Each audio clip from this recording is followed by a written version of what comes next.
Can everybody hear me now? Okay. So we'll start a little bit early because I think whoever wants to be here is probably here. Anybody here been to the Internet Wars Panel 2006? Not too many people, but okay. I guess we don't maintain our audience. Ooh. So the idea was to bring up a few slides and talk about things we have seen the past year, and then just open the mic to everybody to talk. Can we actually arrange for a mic for everybody so they can ask questions? This will be most of the session. Is that possible? No microphones? Can we take one from the table? Yeah. Over there? We'll do like we do a meet. No, this one. Over here. That one has a long cord. So we can just... Okay, the first guy was... Queue up down in front here. Yeah, if you have a question or something. So this year we decided to skip on the actual presentation because I don't know when to shut up. And if I lecture, it just takes a long time for me to do so. And just start with questions from the audience. We had a lot of interesting things happening this year. We had what did we have this year? Well, we had the Estonian information warfare thing going on with Russia. Or not Russia. Russians. I'm actually lecturing about that later, but never mind. And that's not the main thing we want to talk about. We want to talk about the mafia. We want to talk about the general phishing, fraud, botnets, DDoS, all the bad stuff, e-crime, whatever you want to call it that's happening online. We have people on the table that can answer very, very technical questions about malware samples, vulnerabilities, etc.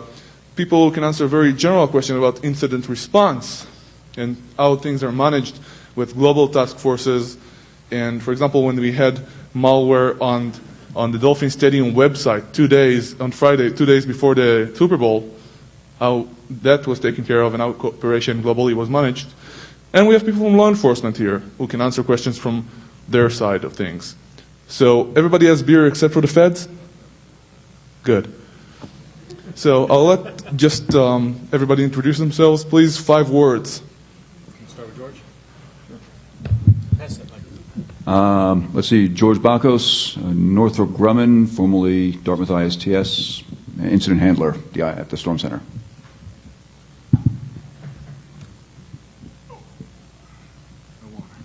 Tim Kasiba with the FBI. Joe Stewart, SecureWorks, formerly Lurk. Rick Wesson, Support Intelligence. Andrew Freed, Special Agent, Treasury Department. IRS. The Fed. Mark Sox, Director of the Internet Storm Center. So, unless you want me to talk forever, which I'm more than capable of doing, do you guys have any questions you would like to start us off with? Yes, please step up and take the mic. I assume you guys heard about the ISP who started redirecting connections to a particular IRC server to a kind of dummy server that would try to rid the whoever connects. Yes, Cox. Thank you. Go ahead, Don. What are your opinions on that? I would actually like just one of you to answer that because although related to botnets, it's not internet wars. It's response. So who would like to take that? Rick?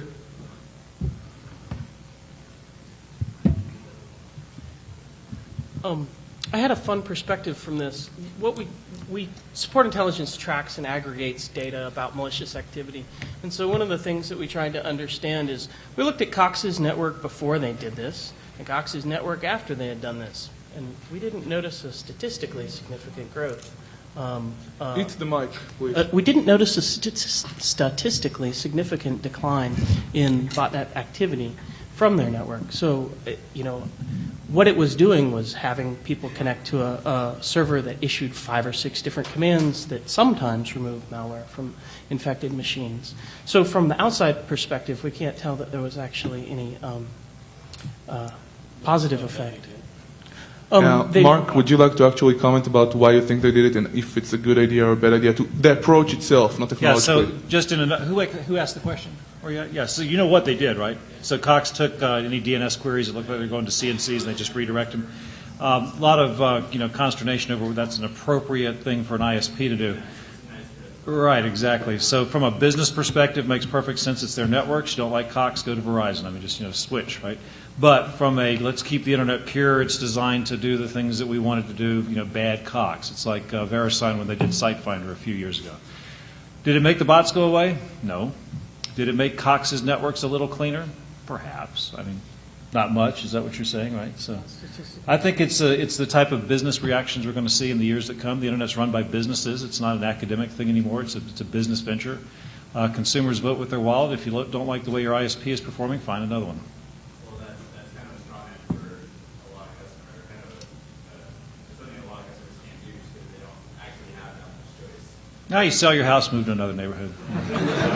That's what we all do anyway, right? Well, 1 second, George. yeah, one comment. How did you find out that Cox was doing this? I mean, we knew it for many reasons, but how did you find out personally? Slashdot. Was anyone contacted by Cox to tell you that, as a customer, we're going to protect you by taking these additional steps? I don't want to pay a vendor for a service unless I know exactly how they're changing my requests. Does that make them a publisher at that point? Rather than a... Rather than a conduit provider? That's arguable. Is Jennifer here? Well, they're publishing anyway. You're pulling your DNS service from them, and you can point your DNSs at anybody. Who runs Open? Anybody here from OpenDNS? You guys familiar with OpenDNS?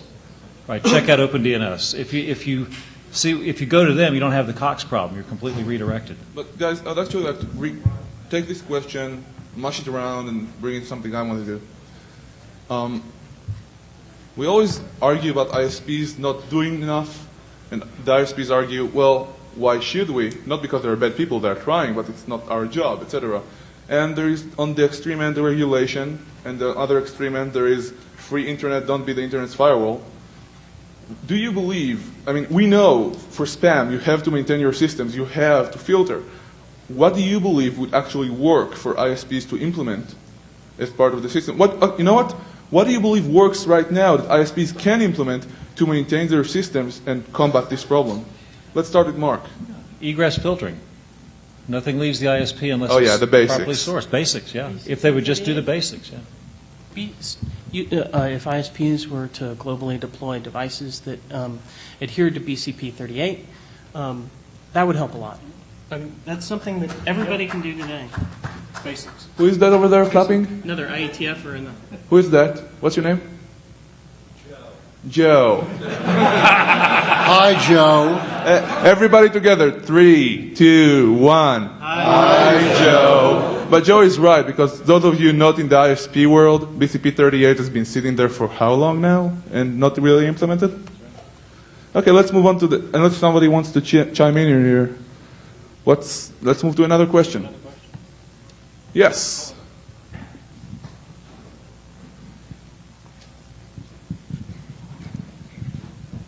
This is going to be a real vague question. I've heard good arguments on both sides of net neutrality, good or bad thing. Not relevant. Next.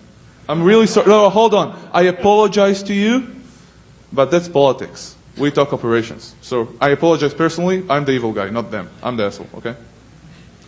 Another question, please. Yes.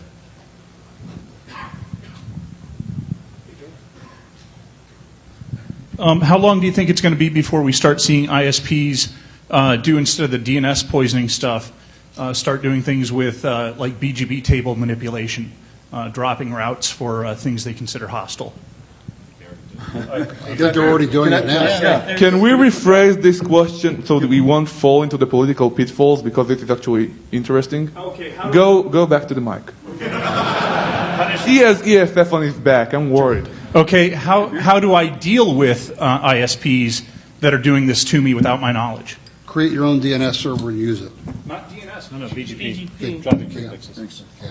Create your own ISP. There's a number of services companies that are actually selling services to corporations, and how they manage it is injecting 32s or larger to no route inside the core of their networks. It's no different to do that for a corporation than it is for an I ISP. believe what he's afraid of is, yes, okay, let's say, and we're not opening that argument, that this is necessary. We need to filter somehow to maintain the network, security, whatever else. How does he know this won't be abused? So I changed the question then to actually ask, What's currently done that he wouldn't like? If that makes any sense. What's currently done by ISPs, for example, to maintain their networks, to fight the bad guys, to somehow survive, that he really wouldn't like to be abused? Is that right? Am I? Okay. Yeah. I think that there's two things that ISPs have done. One is walled gardens, where they put a device's MAC address into a different pool, so they get a different IP address that has different policy restrictions on the outbound ports. Another one is Trend offers a device which they sell to, Trend Micro offers a device which does this BGP routing inside the core of the network, which would, it does a number of things, but it essentially inserts information using BGP, which doesn't affect the external view of how BGP routing occurs. And so I don't think that it's really an issue from a policy perspective on what's going on inside the core of a network. I think it's falling within there, right? I would like to move on at this point and reconcentrate on a different aspect. We know the ISPs need to protect themselves or us or maybe not, but what are they actually protecting us against? So I'd actually like to go to Joe Stewart here and ask him about some of the recent stuff we have seen, which we haven't been able to handle, or the more edgy stuff that we need to handle right now. From the malicious code perspective, what's actually disturbing us? What are the actual malware samples that impact the internet when they infect you and stuff like that? Did you even understand what I was saying? Sure. From the perspective of impacting the entire internet as a whole, we don't see as much of the global worms and things like that, because people have deployed different countermeasures, and everybody's got an anti-worm product now, and the bad guys figured that out. So they've solely gone to targeting the end users through drive-by downloads. So it's a mess out there. If you're talking about, your grandma, or your mom or your dad, surfing the internet, trying to just, go a few pages and maybe do their banking online. It's a mess for them. Does it affect the internet as a whole? Not really. I mean, we don't see it on an operational level, but still, it's just a massive wave of this type of activity, and that's the thing that I'm seeing and trying to deal with in my operations. Massive wave. How do you quantify just the endless torrent of these types of MPAC and malicious JavaScript, hacking thousands of sites at once? You had the Italian job that they called it, where they just had a field day, just infecting anybody that visited that site. Almost they got. You think, well, I don't use Internet Explorer, so I'm safe. Well, that's not true anymore. They're finding bugs in Firefox, albeit they get patched faster, but still there's, Flash has recent vulnerabilities. Java has some new vulnerabilities. So unless you're running without all that, completely patched, and, Windows Update doesn't do that for you, then you have problems. If you have, maybe your Java is patched, well, unless you've removed all the old vulnerable versions of Java, the bad guys can script their pages so that they just instantiate the older version that's still on your hard drive and then infect that. So, well, Mark, I believe you about a few months ago we responded as a community, the Internet Security Operations community, to the Dolphin Stadium incident, where suddenly all this stuff that's immense, but it's background noise to us, happened. Then we were on a global conference call talking about, let's meet, do we have anything more to do? No, let's go sleep, it's the weekend and stuff like that. And then you came up with a question. You went to Google and searched for the malicious code, and you came up with a question. And I believe what you said can really emphasize the point of how large this all is. Do you remember what the question was, or you want me to talk about what we did? I'm trying to see if you remember it. Yeah, I know it was a good one. Let's just talk about Dolphin real quick. Do you guys remember that? This was right before the Super Bowl, back in early February, I guess first weekend in February. So we get at the Storm Center, we got a contact that said, hey, something's goofy with dolphinstadium.com. It's serving up a weird JavaScript. It's pointing to a site in China, downloading just a little piece of code, which then if you pull it into your browser, nothing hatching here, your browser is just executing Java code, redirects it, pulls down another loader, pulls down a keystroke logger. I mean, the typical stuff that we're always seeing. What we did, though, at the Storm Center is we took those strings, what we were finding inside of Dolphin Stadium, and went to Google for them, just kind of playing around with Google Foo there. And we found close to 100 other sites that also had that same JavaScript in it. Started following some of them, and sure enough, it is pointing to the same Chinese sites. It's downloading the same piece of code. About a third of them, roughly, were hospital-type sites, which we thought this was a directed attack against hospitals. In the end, it turned out it was the use of Dreamweaver. People who were using Dreamweaver they had a little setting they were screwing up. These guys had abused it. Well, what really struck us as odd was the why, what's going on, because there's always a motivation behind this, and usually it's a criminal, financial type of thing. They're going after credit cards or stealing your identity. In this case, they were interested in World of Warcraft. That was the identities they were chasing. They wanted to get your World of Warcraft credentials so they could go in and mine some more gold. They have these gold farmers over in China that steal your virtual credentials, go in and then steal your virtual cash and sell it in the virtual world. That blew us away. This is the first time we had seen the bad guys operating in the virtual world, now mapping it over to the real world and doing it through the dolphinstadium.com.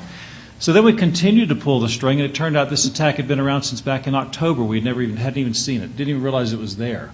And the number of websites but now that we knew what to look for, increases over 1,000 or so that had been infected. And it just continues on. We've seen, more things like that. Just very novel, real easy, and there's nothing that the user's doing wrong. You don't have an unpatched browser. You're doing nothing but just visiting websites and wind up pulling this trash into your computer. There was actually something extra on that. I mean, yeah, that's cool, by the way. World of Warcraft cool, Gold, yeah. But interestingly, once we actually got the incident handled, I was on the phone and I said, guys, let's go to sleep. We were done. And Joe was talking about the malware and what it does. And then you came up with a question that I would like to really concentrate on. He said, hold on, guy. I just went to Google, and there is a ton of other websites out there doing the same thing. Right. How can you call this incident handled and shut the door? And that's what I'm trying to really, can anybody here try and explain why we are on the stand talking about all these different incidents, and we speak of them as background news. Thousands of websites here, thousands of hacked users over there, millions over here, and that's just background news. And I'm trying to find a way to explain why we only respond, for example, as a global community to Dolphin Stadium incidents or to other such large incidents. How can we explain this? Can you help me out? Rick, yeah, sorry. We can't contact the people that are responsible for the resources. And as a company that's trying to find the people to educate, and the amount of education that has to go on is significant. We track some 2.2 million events a day, and I can't find all the people to give the information to so that they can go and do something with it. And the organizations are vast. I mean, you have universities that can do something, you have government that can do something, but you can't usually get it to the person that We'll just get reinfected anyway if we could find them. I can tell you one reason why we really keyed on Dolphins Stadium is it was the first time we'd seen the virtual world. Usually when something new comes up, it is background noise. There's millions of this crap going on right now as we speak. Something new, though, happens. We'll key on it and start talking about it. Once that newness is worn off, it's background noise. Are the bad guys getting the virtual world today, right now as we speak? Yeah, they're doing it all the time, but it's background noise, at least to us at the Storm Center.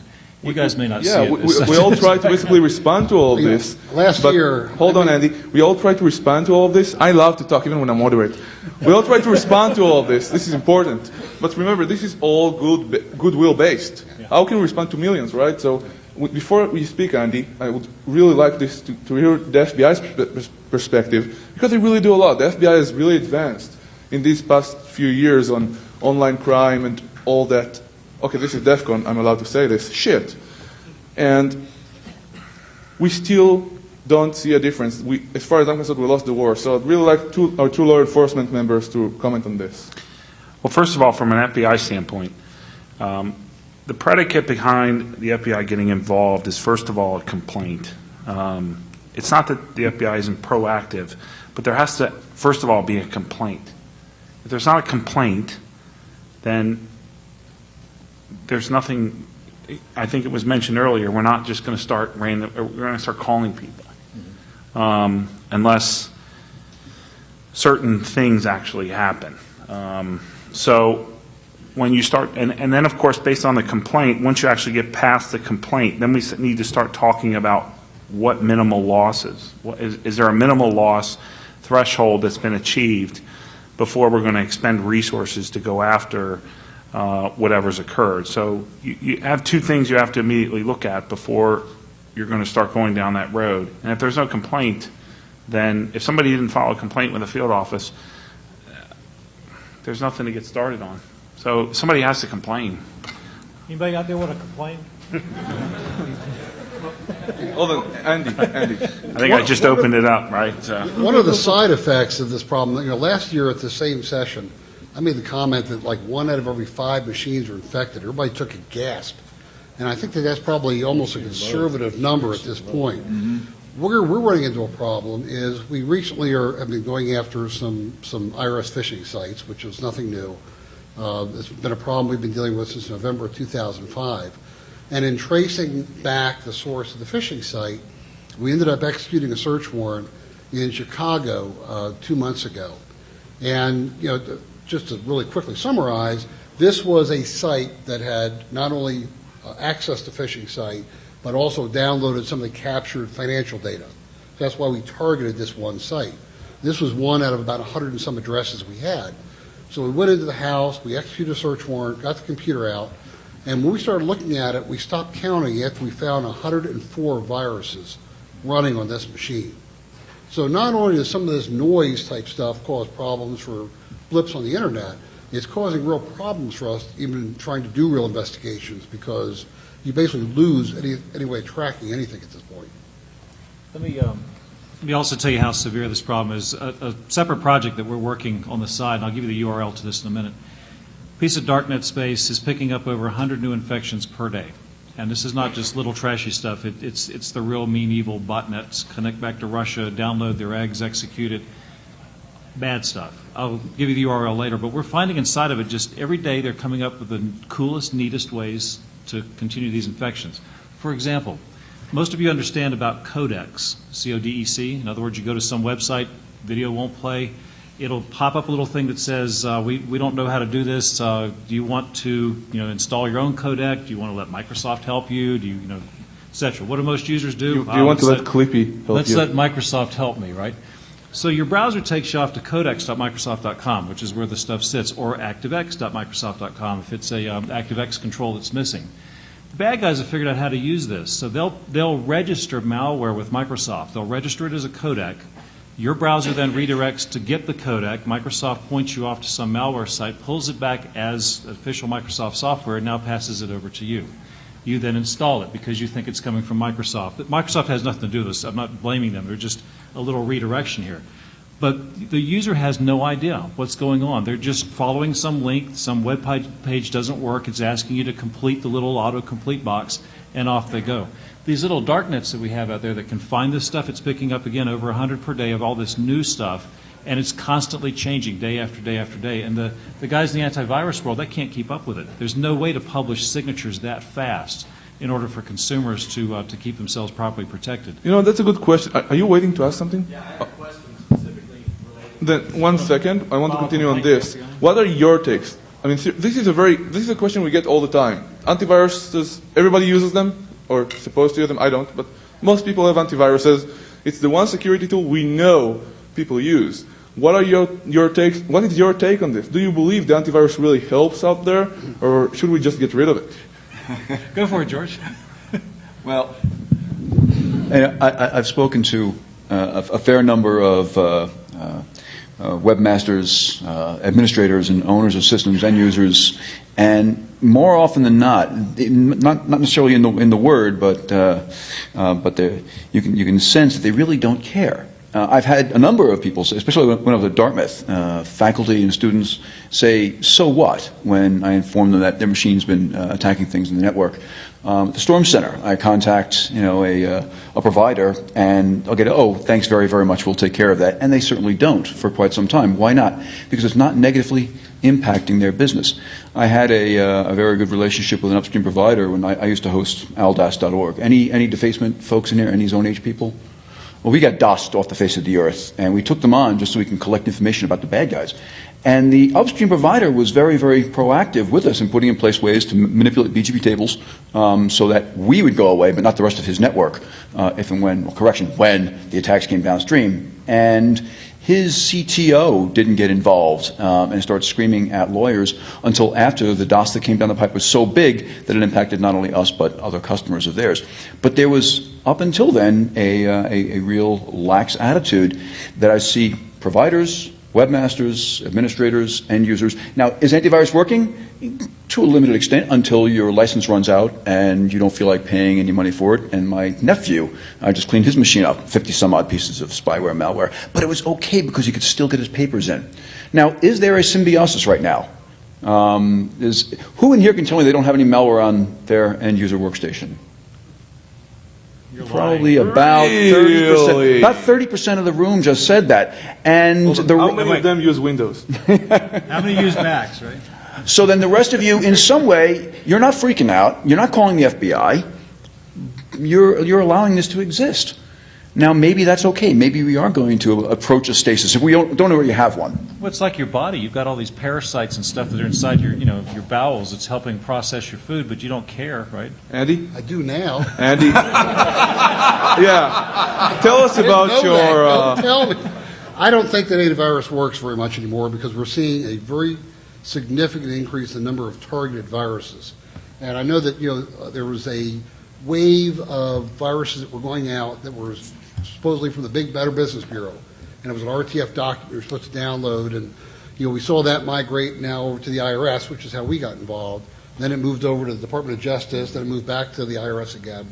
And in every case, we saw about 5 or 6 variations. The first thing I do is I download everything, using a Linux system because I don't use Windows systems because I'd be owned in about an hour. And, we run it through, Virus Total, and none of the antivirus engines picked it up. And I think that anybody that's under the illusion that antivirus will protect you is very, very mistaken. I think it will help, and it will take some noise off, but is not taking care of the targeted stuff. And I think it's even more interesting to see just how coordinated the bad guys have gotten. Would you like to talk about the storm? Because I think that's just... No, not yet, right now. We need to ask this last question, but let's just do a yes or no. Do you guys, can you guys confirm what basically has been seen even in the press? Are we actually seeing a huge increase of very much targeted attacks, sometimes with 0 days going on out there? Absolutely. Yes, absolutely. Absolutely. So this is no longer myth. Nope. Let's go for the question. I'm really sorry you waited. This is actually a multi-part question. So Go for it. You earned it. I work in information security for a financial institution, and when A&I came out, there was a whole lot of customers that just got botted and they got completely owned. We started. Did you use the dessert patch? Maybe no. He's never heard of Zert. Sorry. So no, not us. It was our customer base. So our customer base, they're getting owned, and people are getting their credentials. Right? Yeah. And so we start to see anomalies, and we start to see lots of money leaving the organization. Internal processes are stopping it. We filed complaints with the FBI. We ended up finding controlling servers that were hosting this, that were checking balances, that were delegating work to other bots that were actually moving the money and making the transactions. And nothing seemed to happen. The only place as a private company that we could go to was the federal government. We don't want to just put out a post on full disclosure, hey, I work for Bank XYZ, and guess what's happening to my customers. But in no offense, I don't know if you were busy fighting terrorists, but 3 days later, the server in D.C. Hold on. Can we get that ooh in 3, 2, 1? Nice. But Wait, 3 so your days server later, is getting it's owned? still You're online. bothering- you're No, calling not them our names? server. We found a Your controlling friend's server. server, I'm sorry. No. This is just an anonymous server on the internet Anonymous server. that's checking balances for customers, and then after balances get to certain levels, other bots are from totally different geolocations are actually logging in and moving the money. We could tell it was very intelligent. The person that wrote it knew exactly what they were doing. And you used Ettercap to move that money to your bank account. No, that was peanut gallery. I want to get on a soapbox for a second and tell you. The problem here is that your bank should be using passwords. That's the crux of the problem. That's what Problem makes solved. this I'm sorry I possible. didn't think of that. You mean your friend friend didn't think of that. I'm Andy, sorry. I believe the one thing My you're real saying. question is, what Yes, can a go for it. private industry do when we don't want to get our name out there, but there's a problem that we didn't cause, it's affecting the customer base, and our internal security resources can provide a whole lot of information, but the federal government just doesn't seem to be doing anything Let me about it. ask you a question. Actually, two very quick questions, and then I want the feds to answer, okay? One, your entire first question, aside for the amazing complexity of the attackers, okay, are you basically saying, we may do the best security, but the security of our clients sucks, so we get impacted? That's what you're saying? Oh, definitely. Okay, It ends one up with second, end users. 1 second. Let's get to the second one, which actually we can answer. That was just a statement then. You asked, where can I go as a bank? So before we allow you to ask this question, because you really seem to know what you're talking about, it should be up here. Does your bank send email to its users? No. You're allowed to get the answer now. Unlike most of the banks in the United States of America that educate their users to use email. Let's start with Mark and go all the He has a very way. fair question that you guys need to answer. What Yeah. happens when the private sector sits on really good, actionable intelligence that they need to share with the government, but they can't due to information sharing restrictions or antitrust or whatever gets thrown Well, into no, the we did lawyers, share it. etc. We had agents come out. Who'd you We give it gave to? them packet logs and everything. But Cybercrime nothing were involved in happened. InfraGard, but 3 days later, it's still going on. And of course, we're black holing them at the firewall, but it's still going on. In this Were particular these domestic sites? domestic sites, the server was hosted in a colo space in D.C. I thought that maybe an agent could just walk over and pull the plug. No. Kick the door in. Andy. Well, unfortunately, I have a very targeted jurisdiction, which is the IRS. And I can tell you if it was an IRS box, I would have walked across the street, taken the box, and probably the router it was connected to as well. Damn FBI. Well, let me qualify. Why'd I know that was coming? Now, in the FBI's defense, I do believe the FBI is running several organizations such as InfraGard and a lot of websites to get people to talk to them and conferences. This is actually DHS. Let's be honest here. But what, sorry, you were starting to talk. Not really. I just said I knew that was coming. Well, I guess my question to you is, you said I just want to get the facts straight. So you said agents came out, made copies, Yes. you shared it. We gave them everything. Okay, so the complaint was made. Complaint was made. Who was that complaint made to? A local field office? Local field office. People that we have a relationship through with. FBI through or Secret InfraGard. Service, by the way? FBI. Okay. FBI. In Washington Field? You said D.C. Well, I'm not saying where I'm from. The server was in D.C., but local, major city. And let me qualify it by saying we That's prevented. 56. We prevented all the wire transfers or recalled all the wire transfers before there was an actual loss to us, but we still I want filed an the account in complaint. your bank. Seriously. So there was no loss.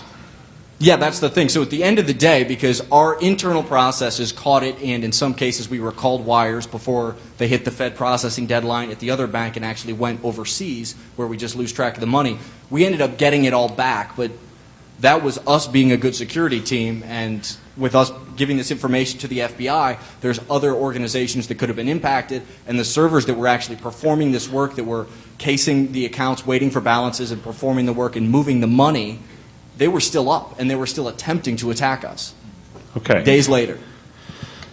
So there was no loss initially. I'm not trying to discount the fact Correct. that there should have been Officially, at the end of activity. the day, there I'm was just no saying loss. that there was no loss. We prevented it. Right. You prevented the loss.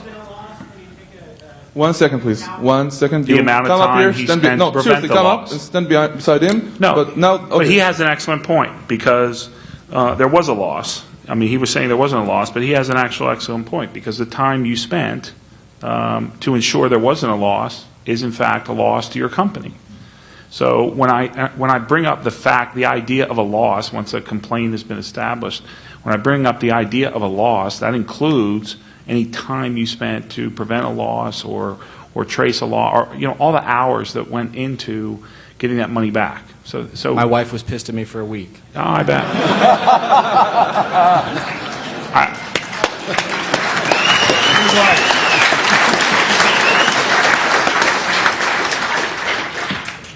I don't know how to put that in the form of a dollar value.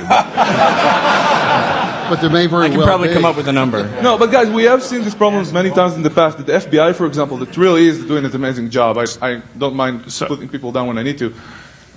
This is a real problem.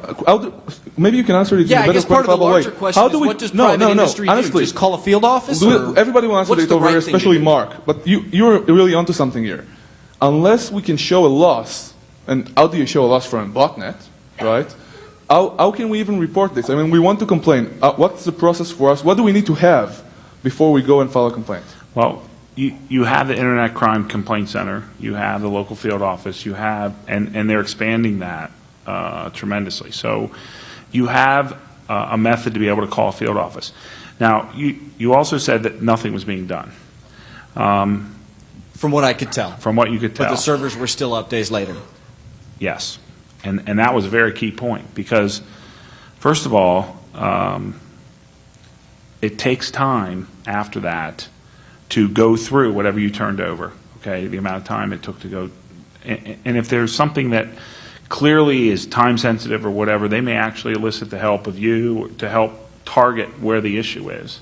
But after that, it's still innocence until proven guilty. So you're not going to go in and pull the plug unless several other factors are met. And again, we're still talking about something right now where essentially there was no monetary loss other than the loss, and I don't know what that was quantified at. So now we have to get a warrant, swear out a warrant. U.S. attorney or assistant U.S. attorney has to be involved and has to want to do that, depending on the amount of loss that was attempted You to guys be don't made need there. warrants. You got the Patriot Act. Right? Bad comparison. No, guys, as much as we are enjoying DefCon, let's be serious for a second because he's giving him an answer, okay? So, nice shot, though. I'm sorry. Not true. I'm sorry. You're doing a good job. But generally, the FBI looks at a broader perspective, and the pleasure that we oftentimes have is looking at, and I think Jim Finch tried to mention this during the Fed panel, they get to see from a perspective of 56 field offices from around the country that you're having this problem and somewhere in Podunk, USA is having the same problem, and you get to be able to put it together, and it may be transferred to another field office, or it happens daily, hourly sometimes, every day. So I don't think it's fair to say they weren't doing anything. The other thing is they don't have a responsibility to come back to you and say what they're doing. And I understand the perception here that generally sometimes you say the FBI is not doing anything. That's a valid complaint, essentially, because you don't get to see what happens. Are we perfect at it? Would it be a good idea to maybe come back and tell you step by step what we're doing to reassure? We can't do that. But we can come out here today and tell you crimes like that essentially are in the top 3, especially if it involves the infrastructure. And it sounds like a cliche answer after saying that standing up here, but it really is an answer. I mean, we try to expend every amount of resources, and we're getting additional resources to be able to do that because there clearly is a concerted attack on our infrastructure and the vulnerabilities. But I commend you for the efforts that you went through to protect your own bank, and we're hoping for that level of cooperation, certainly from what you folks do. And the talent that I've come across here humbles me, and you guys you are that first line, and the federal government is going to depend upon you to do that job, and maybe we can do a better job to help you help us in turning over that information and keeping the integrity of that data pure enough to be able to enter into court later should it come to a trial of some sort. But that's a tremendous role that you all play, and I think you're minimizing to a certain extent the role that you all have in reaching a certain point, because we really are bound, contrary to the little shot across my bow about the Patriot Act, we really are bound by probable cause and being able to swear out a warrant. We do never take it lightly to be able to go into a business or someone's house, or Congress for that matter. And you can see all the crap that started. So it really is a serious issue, and We mentioned it earlier this morning. We all believe in those liberties as much as you do. And when you invade someone's privacy, there's a big issue there. And so we have to prove certain things. And there's that's oftentimes not very easy to do. And judges are just as skeptical as most people in this room. There's With a also an quick awful follow- lot of that stuff out there, too. I mean, we have a limited number of resources. Yes. And And the the volume. FBI has put forth, and all kidding aside, I mean, the FBI probably has more resources, per capita of cyber investigators than any other agency anywhere. I'm working in a couple cases right now, and when I'm involved in botnet, and that's way beyond the resources of my agency, the first thing I did was reached out to the FBI because they have those resources. So. And there's a botnet law enforcement portal, botnet conferences. There's one next week or the following week. I've been to the one in France last time. I mean, there's tremendous resources going in. And we're very aware of the issues associated with botnets. Is there anything private industry can do to expedite that portion of your job that you just talked about? So once the complaint's made, it help gathering information or getting you in touch with customers that were personally owned or personally impacted. What can private industry do to expedite that process? You're far better at it than me. Yeah. Come on. No. No, and I'm getting the impression that people are very...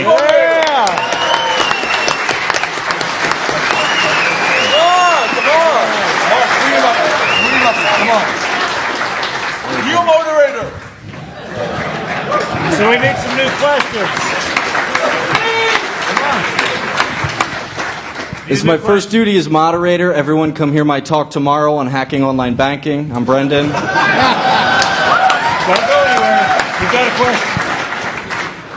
Kind of going back to antivirus and whether or not they're useful anymore. I guess you were talking about that darknet site that is uncovering hundreds of these. I guess your average home user, does a Google search, check their email, maybe check their online bank account. How long are you seeing from these darknet sites where they release this stuff to where it gets to the point where it infects your average home user? And do you think that the antivirus companies are doing a good job of kind of keeping up with that, or do they try? I don't know. Okay, let's answer the first part first. At the Storm Center, we've been running, everybody's familiar with DShield Trust, right? So those of you who are submitting your DShield logs, very helpful. Thank you, and I appreciate it. What that shows, though, we can go in and see how long it takes for an infection to infect somebody. And we've done this for about 3 or 4 years now. The average is a little less than 20 minutes. So across the internet, on average ISP, a little under 20 minutes from when you plug in to when you're going to get hit with some malware, just directed to your home router. Does that mean you get infected in less than 20 minutes? Not necessarily. That's an average, okay? So some ISPs will be 20 hours, some will be 20 seconds. It's hard to tell where it's coming from. But the number keeps getting shorter and shorter and shorter in terms of the amount of time. This is the amount of time between different unsolicited flows, hostile flows coming at any given IP address out on the internet. That's somewhat scary, that the internet has gotten so hostile that all you do is just connect to it. And you guys have all tried this. Just hook a naked machine up to the internet, sit back and watch, and it'll get owned. I mean, you don't have to do anything. Just now, if you're a little more interactive, it goes a lot faster. Surf a few websites and just infect yourself silly. But the time is getting shorter and shorter. And even for Mac users, while the time may be real wide right now, you're still receiving the love. Even the love doesn't realize what you've got on the other end of it. All you got to do is click on the wrong link, and you're off and running. Great question, though. Yeah, I've got one thing to add to that, Mark. I run this set of scripts called Tiny Honeypot, and when I was on dial-up for the longest time, I had a dial-up, for God's sakes. I'm in Podunk, Vermont, sheep country, and on a dial-up, not even 56K connection, it was 20-some-odd K. I was getting about 7,000 content-carrying attacks launched against my box per day on dial-up. How many folks have got broadband persistent connections right now? You're seeing this stuff. Everybody want to clap for Dan Kaminsky, who's far too important to be here on time.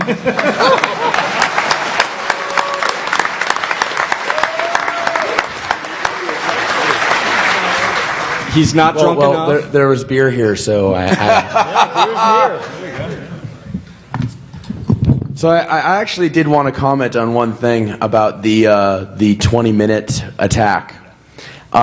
Yes, you are attacked about every 20 minutes. It's been like 3 or 4 years since most of those attacks have worked. And so it's actually really interesting. We get two things from that. First, security has advanced to the point we actually have a win under our belt. Every single one of you in this room, for the most part, you're not going to be vulnerable if you plug in the box.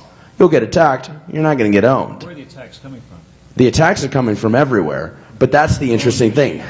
They're owned. That's what's so crazy.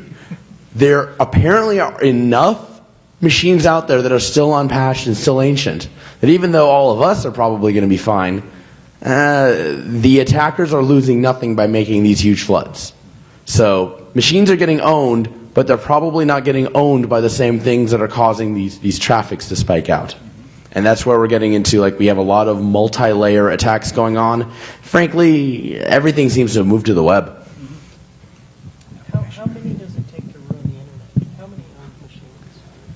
Oh, sorry, I get to ask a question now. How many owned machines does it take to ruin the internet for everyone? 200. Mine.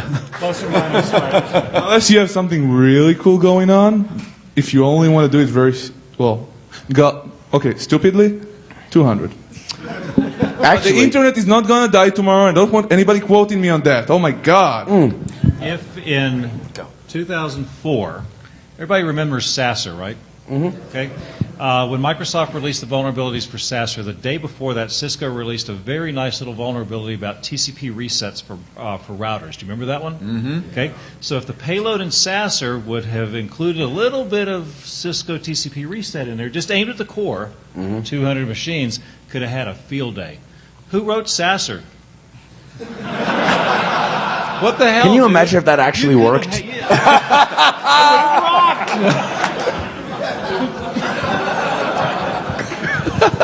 Moderator, you need to take over. You need to cut people off. I mean, you're good at this. You just need to learn how to do it. Don't talk as much. No, you need to do what I do, just not talk as much. All right. So take I'm over. bad There at are this, questions Adam. here. Question. Nice. Well done. Welcome. I wanted to come back to what the FBI was talking about and how the distribution of the field offices allows you to kind of correlate and see one thing in another see patterns emerge. I mean, in a way, it sounds like it's what ISC does in terms of the actual raw data. Do you guys talk? I mean, it seems like the FBI field office model. If you're going by what people report, it's going to be what's most notable, and you might miss larger patterns. So how do you kind of bridge the notable to the technical reality of what's going on underneath? We have a great infrastructure within the FBI to talk through VTC and conference calls, and that's come a long way in the last couple of years. I don't exactly know the hierarchy of how it gets up where it is, but communication obviously is key. I'm sorry Jim Finch couldn't stay today. He would have been the ideal person, but he really did. This was an eye-opening experience for him, a tremendously eye-opening experience, and he went back with just a tremendous attitude, and he's immediately going to make some changes from a cyber division standpoint. Many of you, I'll give you an example, and I'm not trying to divert from your question, but Well, we got a few minutes left and 2 more questions. Okay. Good point. There's a good moderator. But actually, that's a very good way to tell him to. Yeah, but exactly. we actually have unlimited time, kinda. But we were made aware of an email, an InfraGard email that came out yesterday that came up to him, and he's immediately going to demand a response, an apologetic response. So that's the type of attitude he's taking. But there's many different avenues of how things get reported, and it's a hierarchy that can somewhat be very complex. That's oftentimes it's basically broken down into good communication, and then supervisors and SACs and ASACs in the field pretty much know exactly how to get that to the right level. But again, it's all these different issues involving what the assistant U.S. attorneys are doing and minimum thresholds and what the complaint is. And so there's not an easy, quick answer for that question. You can't ask unless the moderator tells him to.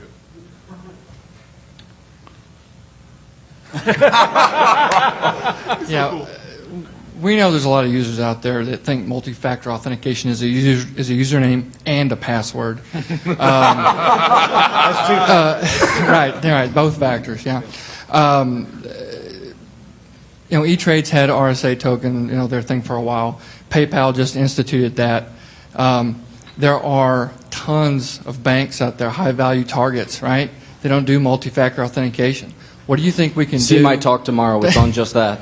Yeah, what do you think we can do to get banks to actually, and other high-value targets, to actually institute something like that, or OpenID? Move your bank account to those that do it. That's an excellent point. I think you folks are there that can help educate, just much like we try to educate the management within the Bureau. You can educate your corporate officers and your supervisors in the importance, but that's an excellent point. I mean, go to a bank that does do it, and once it hits their bottom line, then they'll realize that this is what their public or their customers want, is more security. That's the answer. It has to hit the bank in the wallet or Right. the customer in the wallet, That's because right. right now it's not. The industry's regulating, and the regulation does absolutely nothing. I would So- actually add to that. We can look at Great Britain or maybe even Australia, Canada. They do an amazing job of cooperating on security in the banking industry. In the States, they have a lot of cooperation too. I'm not saying no, but in the States, you actually compete on security when you know, absolutely know, that whether it's another country or another bank, it goes around in a circle and will come back at you. So the first thing I would say banks need to do is understand this is a shared problem, a shared history of problems to be considered in your risk assessment, not just your history, and simply cooperate. That will be the first step, in my opinion. Well, a depressing number of the online banks can't even get SSL right. Very true. So I do think it's important to realize something that doesn't come up in the security realm often, which is usability. You take the number of people who can understand how to program, and then a small number of them understand security, and then a really, really small number of them understand security and usability. In order to get better authentication to be something that people actually use, it kind of needs to be usable. And so there's a lot of energy going on out there to create the next big authentication mechanisms, and I think who's going to win is who makes the most usable and useful system. It's just our job as security people to make sure, it doesn't suck. Next question. All right, so some of you guys have mentioned that a lot of the exploits are starting to move to just almost all client sides, and we're not seeing like these big internet scale events like SQL Slammer or stuff like that. Yeah, their worms are gone, and these just like super major events don't happen anymore. They happen. They just happen client side. Right. That's what I'm saying is that, that's kind of what I'm wondering about. I guess is that since you're not seeing this big automated spread that shows up as big traffic spikes and all that kind of stuff. I mean, how is that impacting your all of your kind of understanding of the current landscape, and how are you discovering these the new client sites that are starting to be real big problems? Joe, you're best for this. Sure. So it's moved away from the scanning activity and stuff like that DShield was really useful for about 3 years ago, and I almost never go to DShield now. I'm sorry, Mark. Thank you. It's not on my radar anymore. Everything that we're looking at now is coming from users reporting infected websites. It's coming from honey clients. People need to start deploying more of these systems so that we can catch these infected websites and figure out what's going on and how large the scale is. Because right now we see it crop up and we say, okay, we can go search Google and we find out how many other sites are infected. But it's just crazy how well they can hide these things, and yet how many users they can infect before anybody actually finds out about it. I mean, every day, we turn around and we find stolen data caches in our monitoring, and we find anywhere from 1,000 to 50,000 users that they might infect, and this is just over the course of a few weeks. So it's very easy for them to just fly under the radar like this. So. Yeah, the the honey client type of technology, I think, is the next big thing in terms of detecting this. And I hope D-Shield has something in the works for Well, that. here's what we do. D-Shield is IP port based. It's going to be technical. Nothing we can do about that. There's always still that background radiation. It's interesting.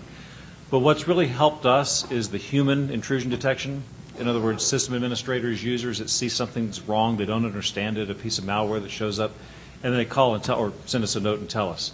So that level, it's taking malware, which is now more of a psychological approach. It's not attacking your machine at the machine level. It's attacking users who can do stupid user tricks. Those users, through their system administrators, are alerting us. So it's almost like a layer 8 type of detection versus a layer 2, 3, 4 detection. So we have to change the way we do things because the types of attacks have changed also. Unfortunately, it usually takes a few weeks for it to trickle down before they discover exactly what's going on, figure it out, and get somebody technical enough involved to look at it and say, oh, well, we need to report this to somebody who knows it. But with the targeted attacks also, it's not internet-wide.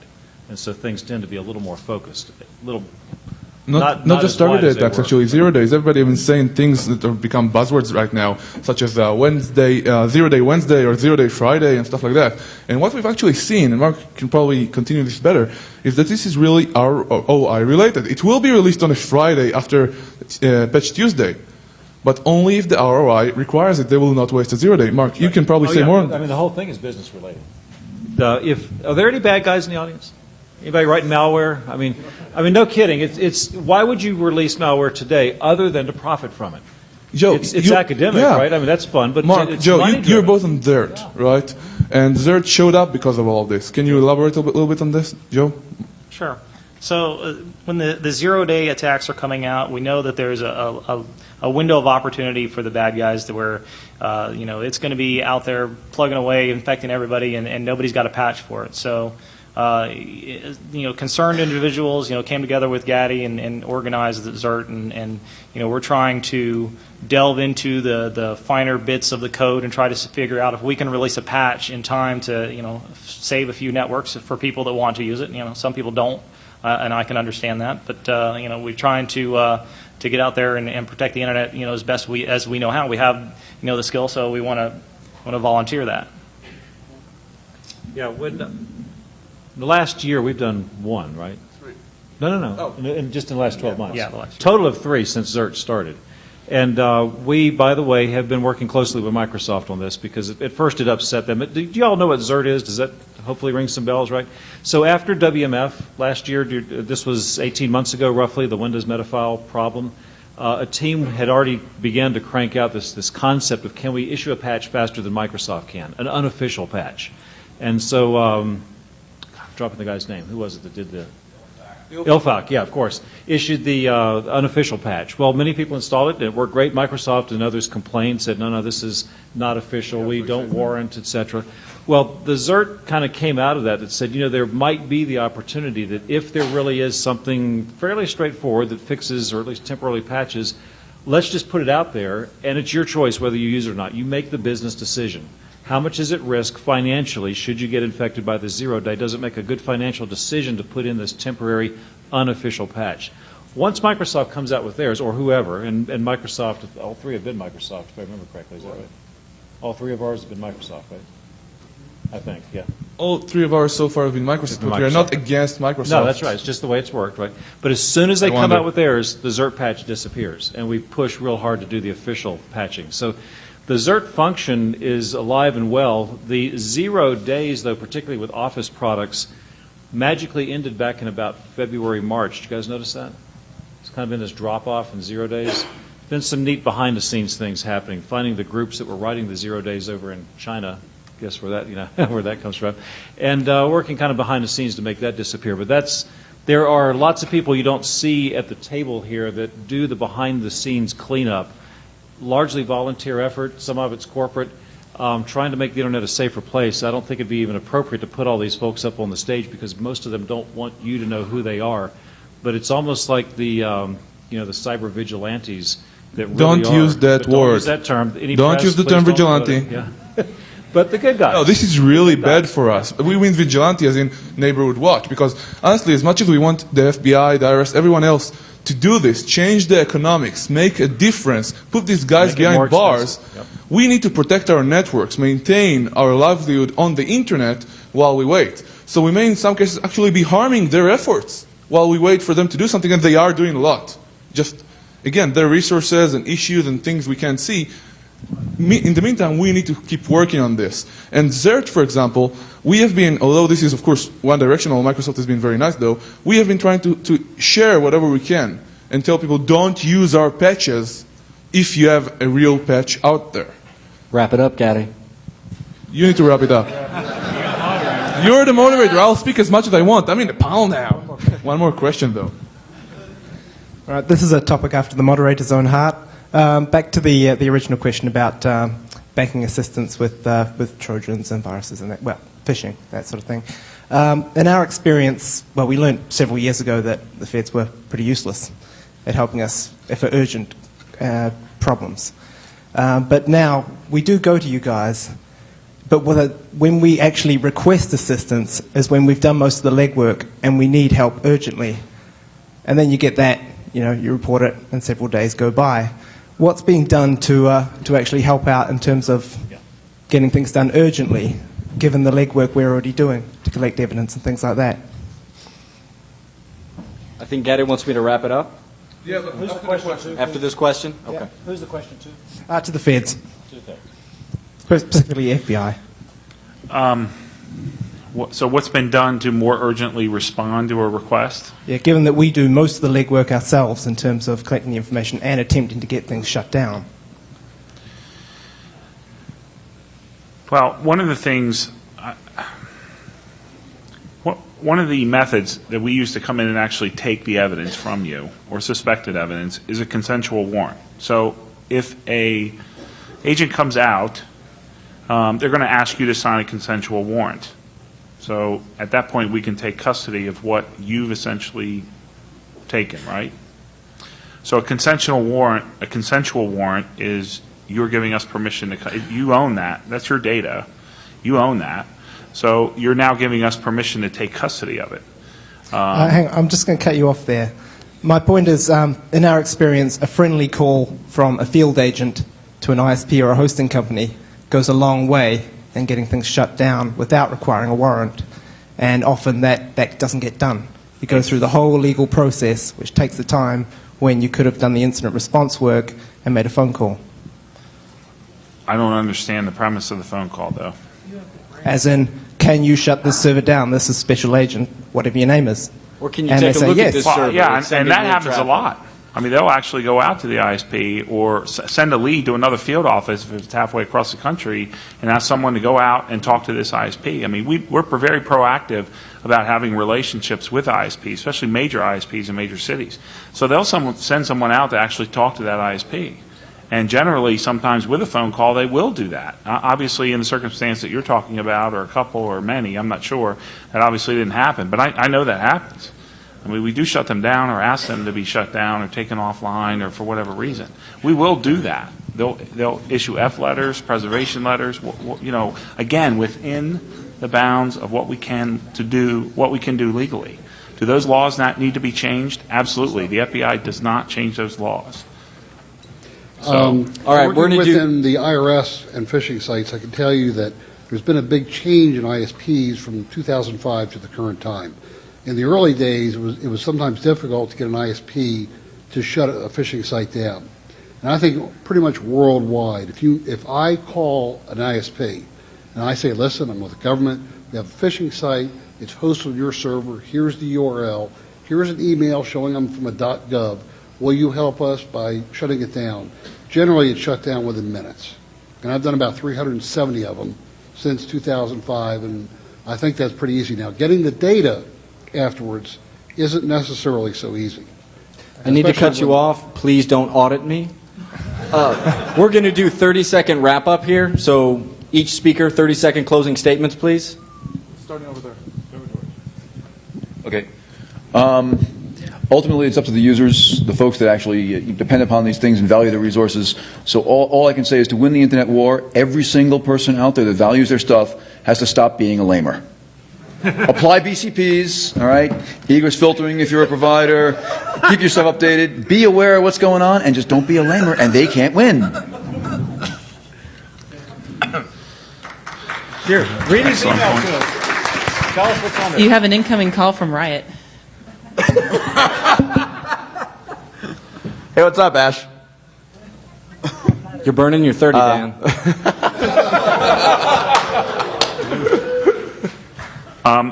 I'll just reemphasize quickly what I said before.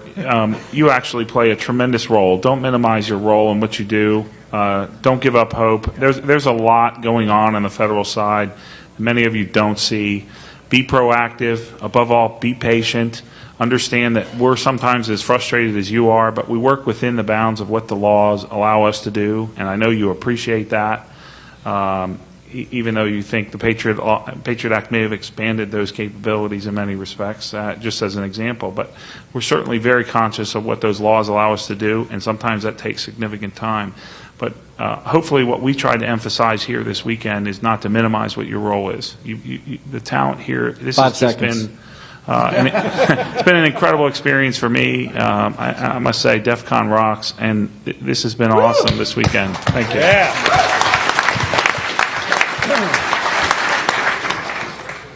I'd just like to say that if you expect that the FBI is going to do incident response for you, you're going to be very disappointed. The thing is that other countries actually have CERT teams that actually do incident response and aren't just information clearinghouses. So I think Everybody, really, 3, 2, 1. Ooh. I think we could really use some pressure, I guess, on DHS to perhaps turn CERT into that and maybe pass a law that gives CERT the authority to go to ISPs and actually say you've got malicious activity, take this IP down, because they can do that in other countries. You look at South Korea. By law, any ISP operating in South Korea has to conform to the CERT's demands if they detect malicious activity and report it to them. And so this is the role that people expect the FBI to take, but that's not what their role is.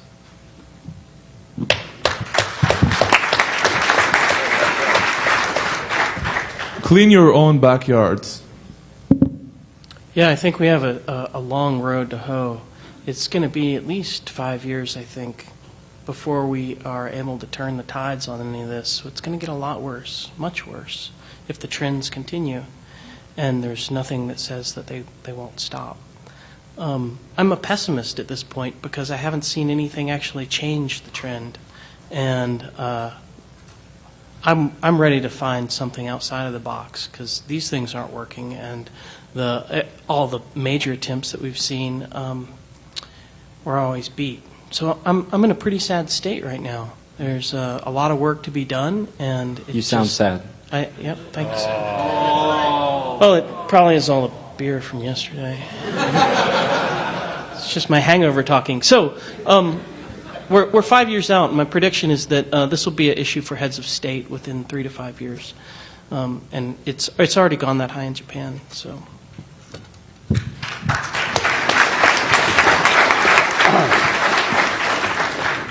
Yeah, I think my perception is that the financial crime is increasing exponentially, and I think that by next year you'll refer to this as the good old days.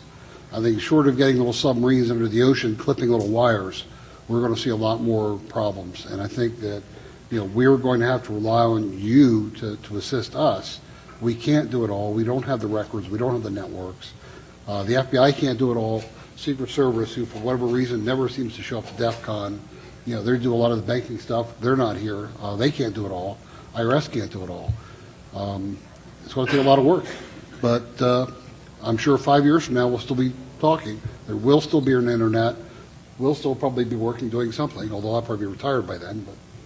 But it'll continue.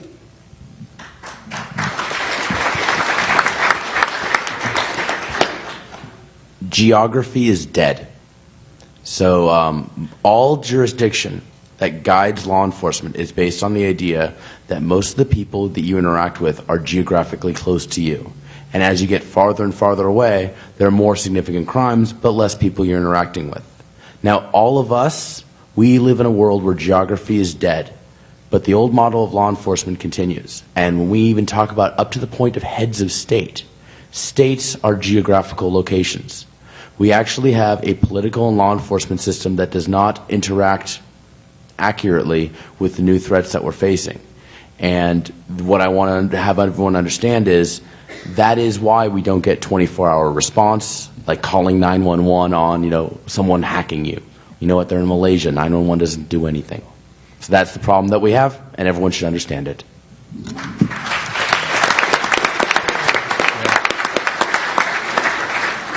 So the internet continues to get worse, which it will. All of you who are security professionals will continue to profit, which you will. There are many, many years of prosperity, ladies and gentlemen. Do not let the people outside of this conference know that, okay?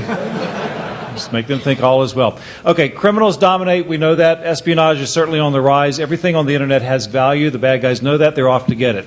You are valuable people. You have a valuable commodity, so be sure that you increase your value by staying in touch. 2 websites, Internet Storm Center. You all know where it is. Make sure it's bookmarked, or it should be your homepage when it comes up. But, Spammer. Yeah. But listen, there's one other thing, and I mentioned it earlier. That's that darknet. I want you to take a look at it. We put a diary out last Tuesday if you want to go read about it. But go to cyber-ta, cyber-ta.org. Take a look at that darknet. Look at the malware that's coming in, that 100 new infections per day. It will blow your mind. What you'll also find is all the source IPs where it's coming from. You'll find the DNS queries that it's doing. You'll find the malware itself, both packed and unpacked. You can look at the system call traces. You can see what all the evilware is doing just by clicking on some web links. If you would like to infect yourself, keep clicking. All the bad stuff's there. Infect yourself silly if that's what you like to do. Obviously, that's a bit of caution because there is evil on that website. So make sure you're running proper prophylactic measures. Otherwise, this is fun. I'm looking forward to drinking some beer with all y'all tonight. Have a nice evening. Gaddy, cheers.